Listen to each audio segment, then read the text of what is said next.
Pagbabahagi ng kwento sa Biblia. Unang piraso ng damit ng tao. Alam mo ba kung saan ginawa ang unang piraso ng damit ng sangkatauhan? Ito ba ay gawa sa damo, abaka, o nga dahon? Ang sagot ay, gawa ito sa mga balat.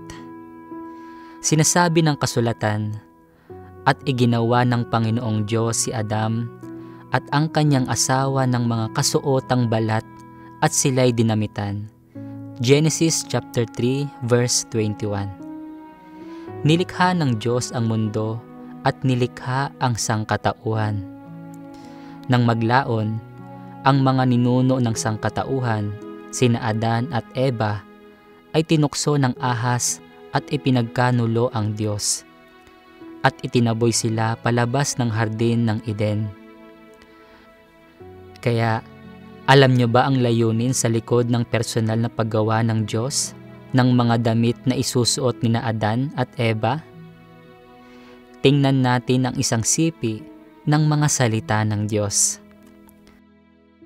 Sabi ng Diyos, nilikha ng Diyos ang dalawang taong ito at itinuring silang mga kasama niya. Bilang nag-iisa nilang kapamilya, inalagaan ng Diyos ang kanilang mga buhay at tinustusan ang mga pangangailangan nila sa pagkain, damit at tirahan. Dito, nagpapakita ang Diyos bilang magulang nila Adan at Eva. Habang ginagawa ito ng Diyos, hindi nakikita ng tao kung gaano katayog ang Diyos. Hindi niya nakikita ang kataas-taasang pangingibabaw ng Diyos, ang kanyang pagiging mahiwaga, at lalo nang hindi ang kanyang puot o kamahalan. Nakikita lamang niya ay ang pagpapakumbaba ng Diyos, ang kanyang pagsuyo, ang kanyang malasakit para sa tao, at ang kanyang pananagutan at paglingap para sa kanya. Ang saloobin at paraan ng pakikitungo ng Diyos kina Adan at Eva ay katulad ng pagpapakita ng malasakit ng mga magulang para sa kanilang mga anak. Ganito rin ang paraan ng pagmamahal, pagsubaybay, at pagmamalasakit ng mga magulang para sa kanilang mga sariling anak na lalaki at babae. Totoo, nakikita at konkreto. Sa halip na ilagay ang sarili niya sa isang mataas at makapangyarihan na katayuan, personal na ginamit ng Diyos ang mga balat upang gumawa ng damit para sa tao. Hindi mahalaga kung ang balabal na balahibong ito ay ginamit upang takpan ang kanilang kahinhinan o sanggahan sila mula sa lamig. Ang mahalaga ay itong damit na ginamit upang takpan ang katawan ng tao ay ginawa ng Diyos gamit ang sarili niyang mga kamay. Sa halip na likhain ito gamit lamang ang isip o mahimalang mga pamamaraan, gaya ng nasa imahinasyon ng mga tao na gagawin ng Diyos, lehitimong ginawa ng Diyos ang isang bagay na sa palagay ng tao ay hindi magagawa at hindi dapat gawin ng Diyos.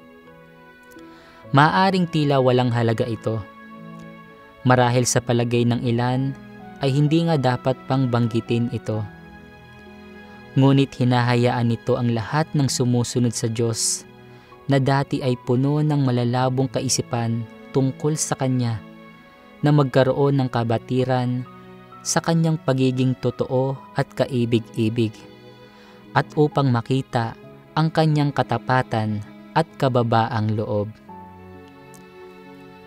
Naramdaman niyo na ba ang pagpapakumbaba at pagmamahal ng Diyos? Bagamat nagkasala sina Adan at Eva, sila ay mga tao pa rin na nilikha ng Diyos. Hindi sila hinamak o binaliwala ng Diyos dahil sa kanilang mga kasalanan. Patuloy silang trinato ng Diyos bilang Kanyang pamilya, na personal na gumagawa ng mga balabal na balahibo para isuot nila. Ang pagkilos na ito ay naghahatid ng inaasahan ng Diyos para sa sangkatauhan. Umaasa na ang sangkatauhan ay tunay na maniniwala sa Diyos at mamahalin siya. Magpasalamat tayo sa pagmamahal at pagiging kaibig-ibig ng Diyos. Kung nais niyong matuto ng higit pang mga kwento sa Biblia, mangyaring i-follow ang aming page. Maaari rin kayong magpadala sa amin ng mensahe sa pamamagitan ng Messenger at available kaming magbahagi at makipag-ugnayan sa inyo anumang oras.